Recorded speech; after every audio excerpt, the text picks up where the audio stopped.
TAIJ. Welcome back to the show, y'all. Thank Allah it is Juma for the non-Muslims out there. Thank God it's Friday. I have a story and a case that I'm going to make today that I've been thinking about for a long time. But I'm going to need you guys to stick with me. It's going to be a short video and you're going to think I'm crazy. But I'm making the case today that Muslims in the West in general and the United States in particular should drop the term Islamophobia when pushing back against the hatred and racism and bigotry aimed at our community and instead use the term anti-Semitism. I know, y'all think I'm crazy. But if you stick with me and keep an open mind, I'll make the case, I think, very convincingly. And also, it's not crazier than the anti Semitic incident run amok in Florida. In case you've been living under a rock, what happened was a white Ashkenazi Jewish man took it upon himself to gun down two people he thought were Palestinians. Now, the insane plot twist here is they were indeed Arabs, but they were Israeli Jewish Arabs. Now, I'm going to show this short clip that has some really important details in it that'll set up the case. So without further ado, let's get into Miami Beach police rushed to where the shooting happened, tracking down the alleged shooter, 27-year-old Mordechai Brofman, not too far from where the shots rang out. Brofman was taken into custody. The arrest report revealing, it should be noted while in custody in our interview room, the defendant spontaneously stated that while he was driving his truck, he saw two Palestinians and shot and killed both. The victims and defendant do not know each other. The rabbis, however, say they are not Palestinian. Rather, they are Israeli Jews. Doesn't matter who are you, Palestinians, Israeli, doesn't matter who. Why are you taking the gun and you try to kill us? Pause. Remember that, what they just said. It doesn't matter who you are. Let's go. Brofman, a Miami Beach local, is no stranger to 7 News. I'd love to see some unity and people coming together and fighting less and being together more. Calling Remember this too.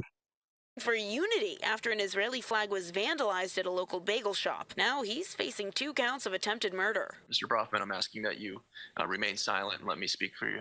Appearing in court Monday, his attorney advising him not to speak. He's now being held without bond. Guys, this story is indeed pretty crazy, but I want us not to miss a few things. So the person helping the victims made the case on TV. It doesn't matter who you are. There shouldn't be violence, brought against you. And then the perpetrator of this attack, I want to see people come together, less hate, less conflict. So the perpetrator, obviously, hate and conflict as he decided to gun down people he didn't know and made the assumption that they were Palestinians. However, the victims of this attack, as you see right here in this slide, right after they got help, got their wounds treated, death to the Arabs, they posted on social media. Yeah, this is definitely an incident of anti-Palestinian hate. We can't let that go unaddressed because it's representing just the latest in a huge spike of anti-Arab and anti-Palestinian hatred since the genocide in Gaza started. Now, I got receipts because here we are with a very young man stabbed to death by someone who knew him, his landlord, killed him with like 13 stabs and also attacked his mother, almost killed her as well. One of the early tragedies in America from the genocide that's happening in Palestine. But it didn't stop here, y'all. As disgusting as this attack was, let's look at this. 3 Palestinians had the nerve to be proud of their identity and wear a keffiyeh and got shot. One of them will be paralyzed for life after that. Disgusting. Then, a Jewish lady attacks a Palestinian young girl trying to drown her right in front of her mom. Luckily, it was thwarted. The girl's still alive, but probably traumatized for life. Another disgusting incident. And then, again in Texas, like the last incident, this hate monger decided to stab a Palestinian, again, just because they were Palestinian. Now, we're going to get into who are Semites. But before we do, I just want you to understand that this hatred isn't being condemned. In fact, in some American Jewish organizations, it kind of is being celebrated. As Betar US that says, "We are proud and cruel Jews," reposting some other haters' comments. So we need to get back into the video because we're going to talk about who Semites are. But before we do, I'm proposing that American Muslims start to say attacks against our community is anti-Semitism. Now, I know it sounds crazy, but hear me out. First and foremost, Islamophobia is a real phenomenon, but it's stupid to use it in civil rights. And the key point here is it dehumanizes the Muslim community. All right. I have a whole video on that. I'll link it uh, in the next video after this so you can check it out. It's also short and it makes a very strong case. However, Muslims are Semites because, as the American Jewish Committee says right here, a Semite is a member of peoples who speak or spoke a Semitic language. And then they specifically say Hebrew, Arabic, Aramaic, amongst others. Interesting that they didn't necessarily include Ethiopians and Eritreans because they also speak a Semitic language, and there's also a lot of Ethiopian Jews. However, by this definition, going with the linguistic definition of who a Semite is, it is very clear that any practicing Muslim is a Semite because we pray in Arabic and the Quran is in Arabic, which makes Islam a Semitic tradition. Now, I know a lot of the non Arabs in the Muslim community don't want to feel this way, but the fact of the matter is, if you speak enough to say your prayers, then you are practicing a Semitic tradition. Now, why is this important? We're going to get back into some clips on the video because there is controversy even amongst the people who wrote the expanded definition of anti Semitism that's being adopted across the globe right now. One of the key people who put that definition together actually has a lot of issues with it, and we're going to show that to you right now. And as we mentioned earlier, the crisis across America's campuses is making some wrestle with the current definition of anti-Semitism, as written by the International Holocaust Remembrance Alliance. It's a definition which has been adopted by countries across the globe. Next, Michelle Martin speaks to the author Kenneth Stern, who led the drafting of that document and who now warns it's being used to chill free speech. Remember that, chilling free speech. Thanks, Christian. Kenneth Stern, thank you so much for joining us. Thank you so much for having me. Now, I just want to mention that you have a distinguished career as a trial lawyer, as an author, as a human rights activist.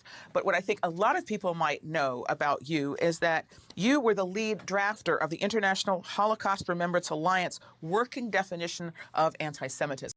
Lead drafter. And we're going to talk a little bit about the way you feel this definition has been used and perhaps misused. But I just wanted to ask you to start us off by telling us why you drafted this to begin with. What's the origin Pay attention to this origin story of this? Well, the origin story was that after the beginning of the Second Intifada and the collapse of the peace process in 2000, there was an uptick in attacks on Jews particularly in Europe, in the United States too, but mostly in Europe. What do we do if a Jew is attacked on the streets of a European city as a stand-in for an Israeli?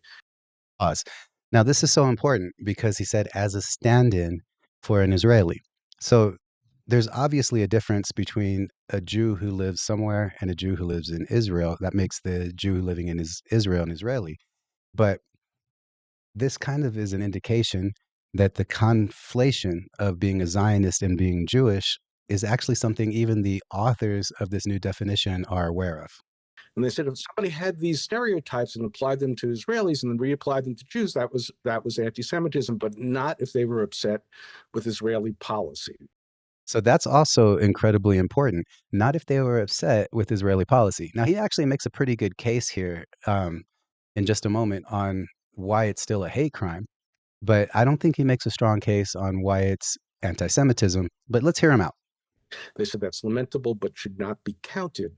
And that struck me as nuts, basically, because I grew up at the time of the civil rights movement. And I can't imagine somebody saying, well, lynching some black person is racist if they have these stereotypes about black people, but not if they were upset by a political event. Martin Luther King's speech.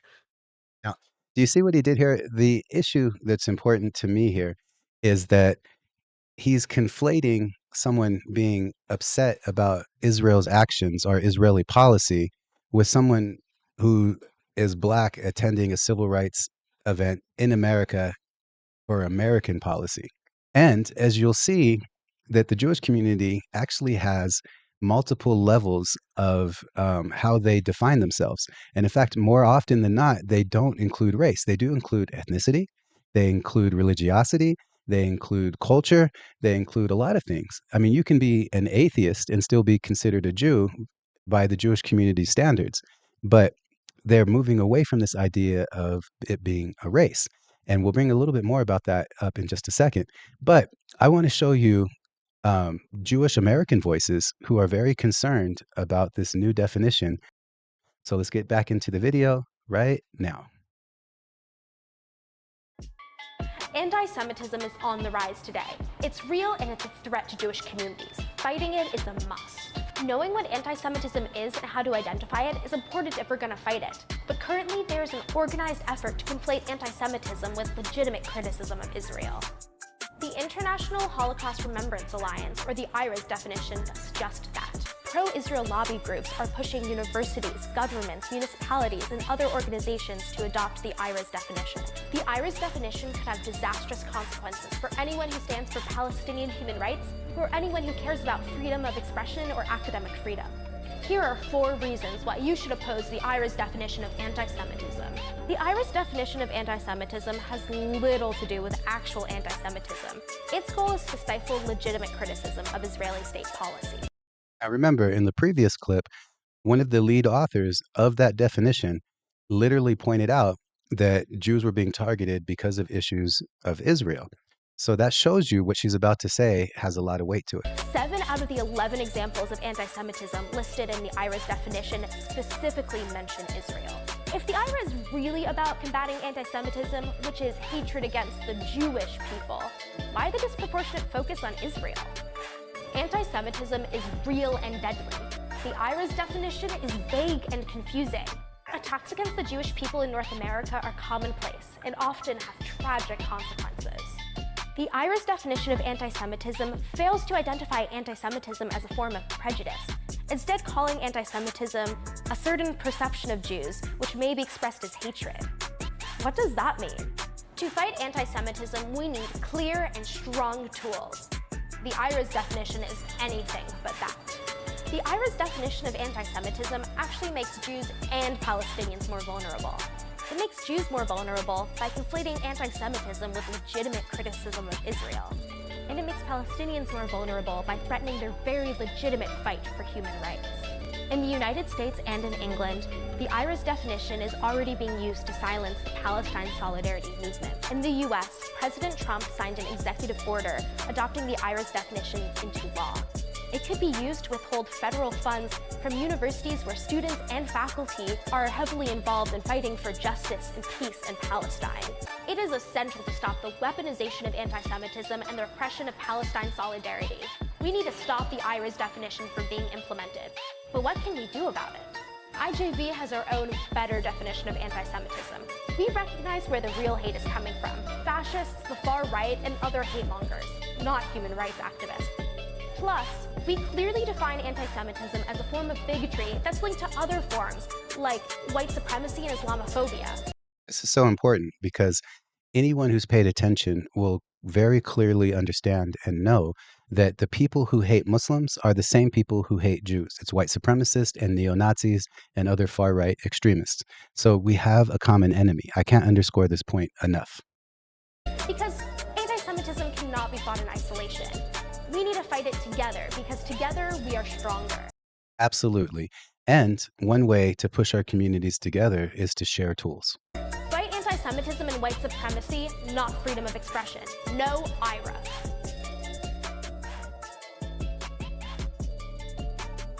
So guys, there is a lot to be said here. And I want to just kind of start by first off going back to the fact that all Semites need to reclaim themselves as Semites. And what I mean by that is that linguistic definition. So we already discussed who the Semites were, and they specifically mentioned the American Jewish Committee, people who speak or spoke Hebrew, Arabic, Aramaic, amongst others. And then I mentioned Ethiopians because a lot of Ethiopian Jews exist. Some of the oldest synagogues in the world and churches in the world are in Ethiopia, and a lot of Ethiopians have moved to Israel. So it's really important that Semites are recognized as Semites. But why is it so important that Muslims in particular use the term anti-Semitism and drop the term Islamophobia? The first thing is it will really force us to see the humanity in one another. Because of that linguistic definition, it actually solves a lot of the racial and ethnic issues that are reflected in not just this attack in Florida, but also in Israeli society. Now, it's a myth that people say it's illegal to get a DNA test in Israel. It is extremely difficult, and it's actually not encouraged and kind of suppressed because they don't want people sharing their like ancestry.com results. But it is legal to get them, especially like in paternity cases. So let's debunk that lie right off the bat. But those who hate Jews also hate Muslims. I mean, I said that before, but I can't emphasize it enough. Look at the FBI crime stats, and you'll see that there's been rises in anti Semitic incidents and anti Muslim incidents, which I think are the same thing because Muslims are Semites.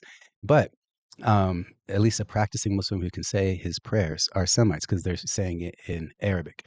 Now, there's also something here that's really important too, that it's effective because think just for a second, and you saw it in the video of Ivy League university presidents losing their position for not responding in a harsher way against pro-Palestinian protests.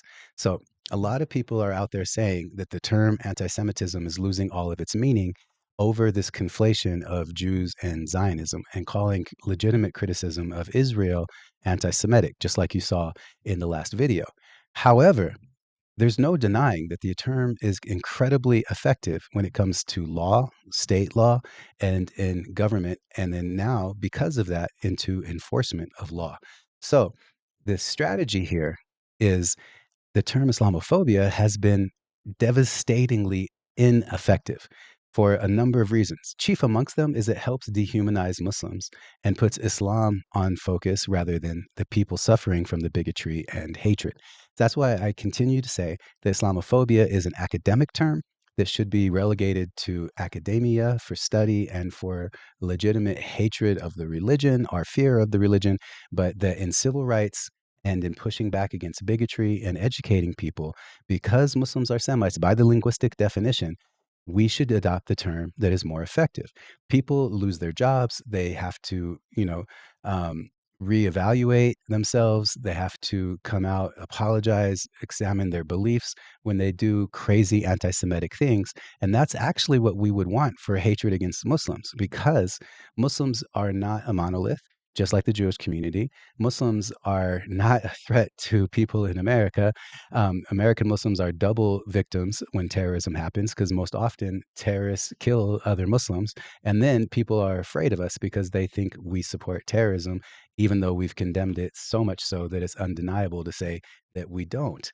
However, the other thing here is that we do have to recognize that the Jewish community, a lot of leadership in the Jewish community is probably scoffing at this video and hating the idea of Muslims using the term Islamophobia. But Muslims are empowered in one way and one way only right now. And that's the language we use to describe ourselves and how we see ourselves.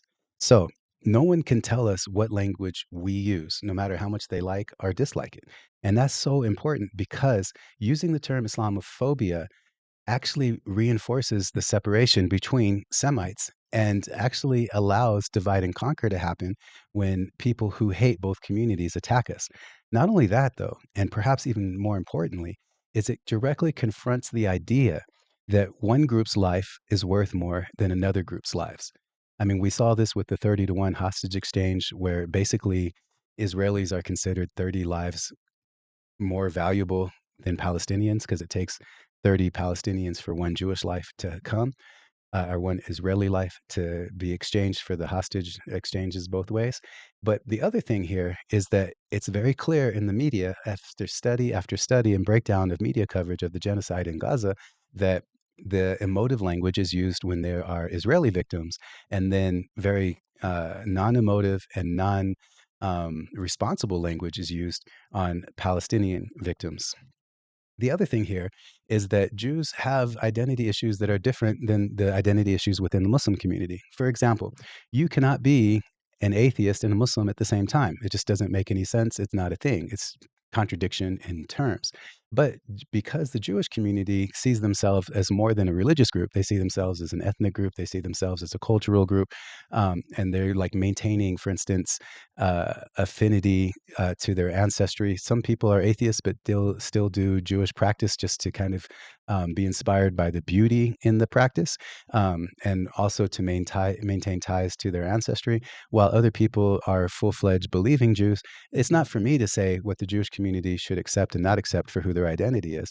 But it is something that I can say for Muslims that if a Jew can be an atheist and still be a Jew, then a Semite can definitely claim anti Semitism when hatred is put against them. I mean, it just makes sense. And then on top of all of that is that um, this will also address some weird issues that we see in Israeli society that kind of leads to this hate attack in Florida. Um, Non-Ashkenazi Jews are facing racism in Israel that's very well documented. In fact, Ethiopian Jews have been not sterilized. That's again the rumor that's been used against Israel, but had been given, um, birth control unwittingly for decades or months and months and months, not allowing them to get pregnant by people and not telling them, which is insane. So those things do happen. But the other thing, and then perhaps even more importantly, when going back to the point on seeing the humanity in one another, it will counter the conflation of Jews with Zionism. Now, the whole definition that Ira put together is to stifle free speech and not allow legitimate criticism of Israel. And I'm trying very hard to only limit to real, factual, legitimate criticism when I do criticize Israel. But the point here is that, um, you know, some Zionists will call anti Zionist Jews self hating Jews. And that conflation is really interesting because you couldn't call a Semite a self hating Semite if they're using the term anti Semitism for hatred against them, right? If they can adopt a political ideology into the definition of being Jewish and then silence and attack the voices of other Jews who reject that, conflation of identities, then for sure, as other Semites, Muslims can use the term anti Semitism and should because it's more effective.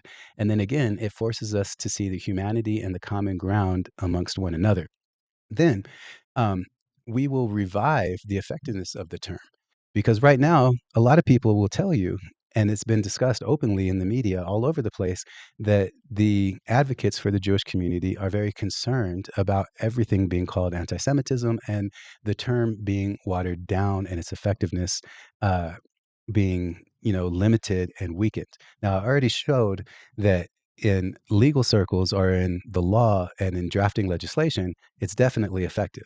But I do think a lot of people, based on the wave of the MAGA movement and kind of Trump's example, opening up people to just spit out bigotry and doing Sig Heils and Nazi salutes and retweeting, you know, neo-Nazi stuff. That's run amok all over the place, and the whole society is getting more and more racist and bigoted. But if Semites can work together to fight anti-Semitism from the common cause that hates us both, it'll actually revive the effectiveness of the term. Lastly, though, the previous administration and the current Trump administration have been aggressively promoting those laws, both at the federal and the state level. By adopting the term from the Muslim community, we could blunt the anti First Amendment attacks that are happening. Because one of the ways that they did it was attacking those university presidents and setting an example saying, now you cannot protest for Palestine, which is an infringement on the First Amendment rights of students. So when you call, because they're calling it anti Semitic, but when Muslims are adopting the term anti Semitism for hatred directed at our community, then we're identifying as Semites. And we're saying then that hatred against Palestinians who are also Semites is anti Semitism. So advocating for Palestinian rights cannot be by default anti Semitic because we are taking away the exclusivity of one Semitic group being preferred over another Semitic group. And again, the benefits to the Jewish community here is that it forces our communities to work together because even if there is a synagogue that was doing some of the disgusting stuff that's been happening where they're selling stolen Palestinian land in American synagogues, if those synagogues are attacked, not protested against, attacked, then we could still come out and call it anti Semitism for a number of reasons. One, because they were attacked for being Semites. Two, because the activity that they were doing was oppressing other Semites, which would be anti Semitic. And that then allows our community to stand up against anti Jewish hate, even when we disagree with things that are happening from the other communities. Now, on top of all of that, there is a reality that established Zionist organizations and maybe even some non Zionist Jews will resist this 100%. And probably a lot of Muslims who are super invested in the term Islamophobia will also resist this. But I think I made the case very clear. If you look over the 20 plus years since September 11th, every single year, crimes against Muslims have gone up. Hate and bias incidents against Muslims have gone up. And there's a whole industry of people having t-shirts, patches, hats, and paraphernalia that say things like Islamophobic and proud of it, or Islamophobia is not a phobia, it's rational. And so many other things that are just embracing this identity. And it goes with the momentum of increased bigotry we see coming from the MAGA movement. So, the one thing that adopting the term anti Semitism has in favor is that people who consider themselves Zionist will label hatred against Jews anti Semitic amongst their own MAGA cohorts. So, by definition, when we are recognized as Semites, when we divide the bigots and the haters against each other and use that term to empower ourselves and to empower fighting legitimate racism, no matter who it's against, whether it's against Jews, Ethiopians, Muslims, or any other Semitic peoples. So, the last thing that I want to say is that if we relegate the term Islamophobia to academia and center the actual people, anti-Muslim hatred or anti-Muslim bigotry, then we are humanizing Muslims, where the term Islamophobia dehumanizes Muslims. And then if Jews need a special term just for anti-Jewish hate, they can do the same as we're doing. They can call all hatred against Semites anti-Semitism, and then they can use the most specific and most powerful term, anti-Jewish hate. And then that puts our two communities on more equal footing, and the ability then to have real relationships between our communities will grow. I hope this makes sense. I hope you guys have a fantastic rest of your weekend. Thank you for your time today. Do not forget to like the video or dislike it if you disagree with me. Comment below and let me know what you're thinking. Please share the video with your friends and definitely subscribe to my channel because that will help me reach more people with out-of-the-box ideas and solutions for the Muslim community and the strife that we're facing. And sadly, the strife we're likely to continue to increasingly face with this new administration. God bless you all, Muslim or non, all Semites, all non-Semites. I hope that you, your loved ones, and your families are safe, healthy, and happy. And I hope you have a great week ahead. Issa. Okay. Issa? Yes. Issa Galloway. Issa Galloway defines the mission. Kind of a show that will put people on the edge of their seat. Because it leads to the future with a more sophisticated approach.